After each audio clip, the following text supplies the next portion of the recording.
Assalamualaikum warahmatullahi wabarakatuh. Apa kabar teman-teman hari ini? Alhamdulillah, luar biasa. Tetap semangat. Allahu Akbar.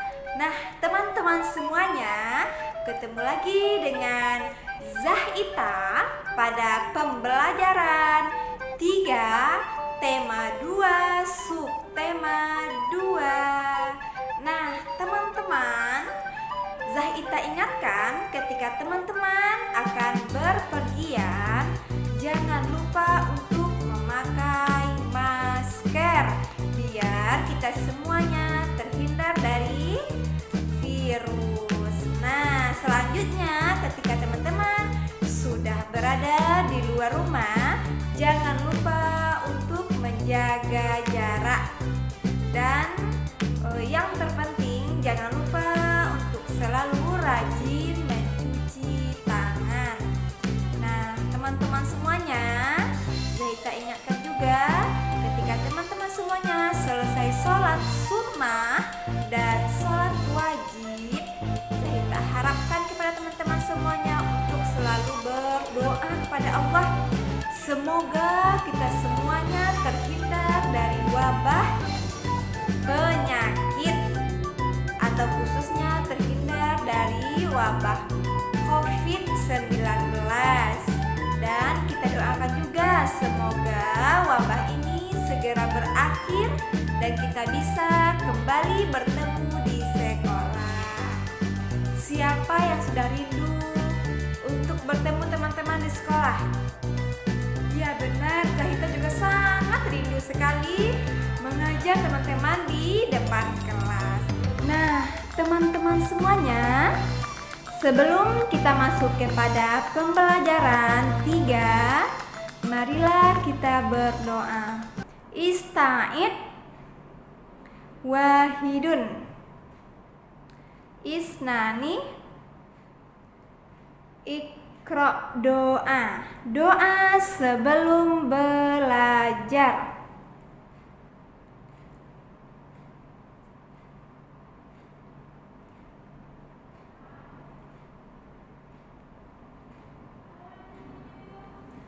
Amin. Nah, teman-teman semuanya, di sini kita akan belajar pembelajaran 3. Yang pertama, amati dan bacalah teks percakapan berikut ini. Nah, di sini ada teks percakapan antara Udin dan teman-temannya. Di sini Udin mengatakan, "Teman-teman, besok Minggu ke rumahku lagi ya. Jambu di rumahku masih banyak. Kita akan membuat jus jambu bersama-sama." Dijawab oleh temannya, "Baik Udin, aku pasti datang. Nanti kita ambil jambu yang banyak ya." Wah, pasti menyenangkan. Iya, kita main pesawat mainan juga ya. Nah, itulah percakapan antara Udin dan teman-temannya. Nah, kita lanjutkan kepada nih di sini membuat jus jambu biji. Nah, teman-teman bisa simak teks ini pada buku temanya. Benny dan teman-teman bermain di rumah Udin. Mereka membuat jus jambu biji. Mereka berbagi tugas. Benny, Udin, dan Edo bertugas memetik jambu. Lani, Siti, Dayu, dan Mei menyiapkan alat dan bahan yang diperlukan. Alat dan bahan yang diperlukan yaitu blender, gelas, pisau, sendok, alat penyaring, gula, es batu, air, dan susu. Setelah jambu dipetik, dan alat disiapkan, mereka membuat jus bersama-sama. Ibu Udin juga turut membantu mereka. Jambu yang telah dicuci dikupas terlebih dahulu. Jambu lalu dipotong menjadi bagian kecil. Kemudian dimasukkan ke dalam blender. Tidak lupa ditambahkan gula, es batu, susu, dan air secukupnya. Setelah di blender, jus tersebut disaring, lalu dimasukkan ke dalam gelas. Jus siap untuk diminum. Benny dan teman-temannya sangat senang. Nah, di sini siapa yang pernah membantu bundanya membuat jus? Masya Allah, mantap sekali. Yang belum pernah boleh dicoba nanti nak ya, biar tahu kita bagaimana cara membuat jus. Nah, selanjutnya dari teks yang kita baca tadi, di sini ada 5 pertanyaan. Pertanyaan yang pertama, apa yang dilakukan Benny dan teman-teman di rumah Udin? Siapa yang tahu? Benar sekali, membuat jus jambu biji. Dan yang kedua, bagaimana cara mereka bekerja? Ya, mereka berbagi tugas biar pekerjaannya menjadi ringan dan cepat selesainya. Dan yang ketiga, apa saja alat dan bahan yang mereka gunakan dalam membuat jus? Tadi pada bacaannya sudah disebutkan. 1 apa teman-teman? Blender, gelas, pisau, ya benar sekali. Sendok, alat penyaring, iya. Gula, iya benar. Es batu, iya benar sekali. Air dan susu. Nah, yang keempat soalnya, dari alat dan bahan yang digunakan, manakah yang termasuk benda padat? Nah, tadi ada disebutkan blender. Benda padat atau cair, nak? Benar, benda padat. Yang kedua, gelas. Iya. Yang ketiga, pisau. Yang keempat, sendok. Yang kelima, alat penyaring. Yang berikutnya, gula. Nah, di sini benarkah gula termasuk benda padat? Iya teman-teman, kalau gulanya sudah dilarutkan di dalam air, maka dia tidak benda padat lagi. Tetapi gula yang dimaksud di sini butirannya, nak. Butiran gula itu termasuk benda padat. Dan selanjutnya ada es batu. Es batu itu benda padat atau benda cair, teman-teman? Benar, benda padat. Karena kalau setelah dia mencair menjadi air lagi, berarti dia benda cair. Tapi kalau dia es batunya yang keras itu merupakan benda padat. Dan yang kelima, manakah yang termasuk benda cair? Ya, benar sekali, air dan susu. Nah, teman-teman, berikutnya di sini kita akan belajar tentang benda cair. Pada pembelajaran sebelumnya kita sudah masuk juga tentang benda cair. Nah, di sini kita akan bahas. Masih ingatkah kamu apakah benda cair itu? Apa saja benda cair yang ada di rumahmu? Apa contoh benda cair di rumah? Ya, air, ada susu, dan banyak lagi yang lainnya, nak ya. Benda cair berbeda dengan benda padat. Bentuk benda cair menyerupai bentuk wadahnya. Contohnya air. Ketika air dimasukkan ke dalam botol minum, maka airnya akan berbentuk botol minum.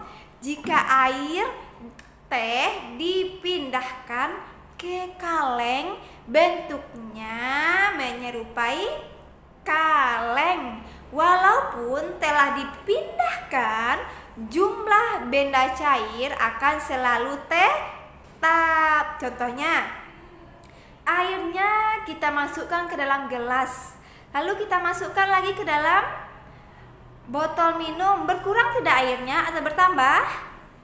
Tidak, airnya akan tetap banyaknya seperti itu. Nah, inilah contoh benda cair di sekitar kita. Ada madu, ada sirup, ada minyak, ada saus dan kecap, dan terakhir ada air. Nah, teman-teman semuanya, dari bacaan yang tadi, nih ada kata-kata yang perlu kita cari maknanya. Perlu kita cari tahu apa sih artinya di sini. Yang pertama, bentuk. Teman-teman, bentuk itu artinya rupa atau wujud suatu benda. Nah, yang kedua ada ukuran. Ukuran itu hasil mengukur panjang, lebar, luas, besar sesuatu. Nah, contohnya ada ukuran dari, contohnya botol minum Zahita ini berapa sih panjangnya, berapa sih luasnya, gitu, berapa sih besarnya, itu namanya ukuran. Dan yang ketiga ada jumlah. Berarti jumlah itu artinya banyaknya sesuatu. Contohnya banyak air tadi. Berarti kalau banyaknya sesuatu itu disebut dengan jumlah.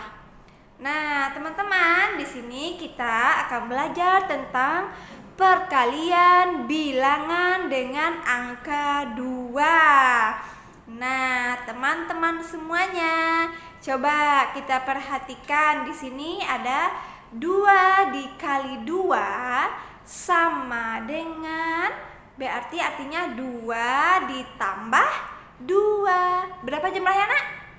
4, hasilnya 4. 2 dikali 7, berarti maksudnya 7-nya itu ada 2 kali. Berarti 7 ditambah 7 sama dengan 14.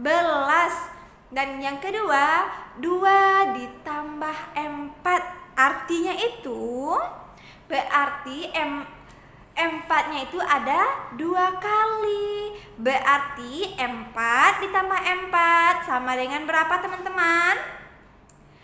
8. Dan selanjutnya 2 dikali 9. Artinya apa? Berarti 9-nya ada 2 kali. Berarti 9 ditambah 9 berapa hasilnya, teman-teman? 18. Dan yang berikutnya 2 dikali 8. Berarti 8 ditambah 8 sama dengan 16. Berarti teman-teman, bilangan yang dikalikan dengan angka 2 berarti ditambahkan dengan bilangan tersebut. Tadi ada 2 dikali 2, berarti artinya 2 ditambah 2. Nah, teman-teman paham tuh? Insya Allah. 2 kali takbir. Allahu Akbar, Allahu Akbar. Nah, berikutnya nih. Nah, teman-teman, ada yang unik dari perkalian, yaitu perkalian dengan angka 0 dan angka 1. Teman-teman semuanya penasaran? Ayo kita lihat. Nah, di sini angka berapapun jika dikalikan dengan 0 maka hasilnya 0. Ingat ya, Nak, angka berapapun Jika dikalikan dengan angka 0, maka hasilnya akan tetap 0. Contohnya 1 dikali 0 hasilnya berapa teman-teman? 0. 0 dikali 9 hasilnya berapa teman-teman? 0 juga. 7 dikali 0 hasilnya berapa teman-teman? 0 juga. Nih, di sini ada lagi yang lebih besar. 20 dikali 0 hasilnya berapa? 0 juga. 0 dikali 77 hasilnya juga tetap 0. 100. Ini besar sekali. 100 dikali 0 hasilnya 0. Jadi, teman-teman semuanya, apa saja angka yang dikalikan dengan 0 maka hasilnya tetap 0. Contohnya 1.000.000 dikali 0 maka hasilnya akan tetap 0. Nah teman-teman, selanjutnya kita masuk ke perkalian angka 1.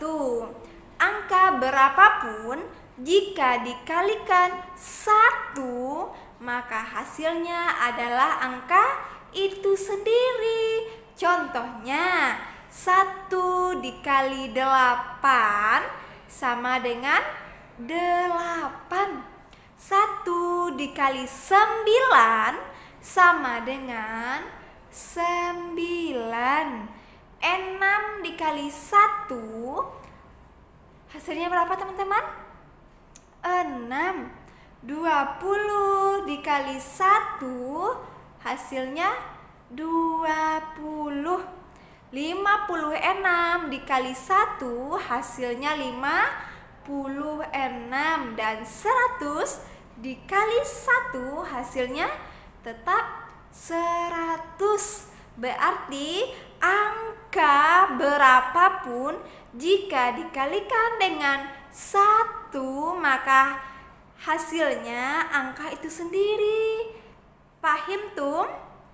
Insya Allah. Nah, teman-teman, selanjutnya di sini tadi ada Udin dan teman-temannya membuat jus jambu biji. Nah, sekarang kita akan melihat gerakan memetik jambu dengan tangan dapat dijadikan gerakan tari. Nah, di sini coba teman-teman lihat ada gambar yang Zahita sajikan di sini. Nih, berarti kalau mengambil jambunya di tangannya ke atas, nah ya memetik jambu. Nah, diginikan. Lalu dipegang jambunya. Oke, berikutnya gerakan kepala dimulai dari yang pertama menengok ke kiri. Tengok ke kiri. Dan yang kedua menengok ke kanan. Berikutnya menengok ke atas. Atau menengadah. Dan berikutnya menengok ke bawah atau menunduk. Itu gerakan kepala.